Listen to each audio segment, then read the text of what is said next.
8 మంది చచ్చిపోయి 3 నెలలు అవుతా ఉంది. రేపటితో 3 నెలలు నిండుతుంది. ఇంకో ప్రభుత్వంలో సమర్థుడైన ముఖ్యమంత్రి ఉంటే మంగళగ్రామం నుంచి కూడా ఈ పాటికే తిరిగి మనుషులు అక్కడికి ఎక్కువపోయి ఉంటే ఆడికెళ్ళి తెచ్చేటోళ్ళు. సమర్థవంతమైన ప్రభుత్వం ఉంటే చేసే పని గది. కానీ 3 నెలలు అయితే అసలు ఎస్ఎల్బీసీ టన్నెల్ మీ కమిషన్ల ఆరాటంతో మీ కక్కుర్తితోని ఏదైతే కూలిపోయిందో ఇంతవరకు అందులోంచి శవాలను కనీసం తీసే దమ్ము లేదు. కనీసం ఆ పనుల విషయంలో ఏం జరిగిందో చెప్పే పరిస్థితి లేదు.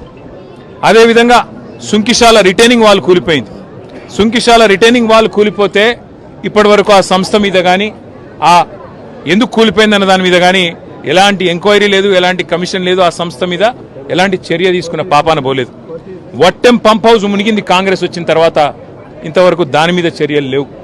పెద్దవాగు ప్రాజెక్టు 2 సార్లు కొట్టుకుపోయింది, దాని మీద చర్యలు లేవు. అందుకే ఇది కాంగ్రెసు బీజేపీ కలిపి వండుతున్న వంటకం ఏదైతే ఉందో, కాళేశ్వరాన్ని ఒక విఫల ప్రయోగంగా చిత్రీకరించే ప్రయత్నం ఏదైతే ఉందో, ప్రజలకు వాస్తవాలు తెలుసు. మాకు ఈ దేశంలోని చట్టాల మీద, న్యాయ వ్యవస్థ మీద మాకు సంపూర్ణమైన విశ్వాసం ఉంది. తప్పకుండా ఈ ప్రభుత్వాన్ని మాత్రం తప్పించుకుందామనే ప్రయత్నం చేస్తూ ఉన్నారు.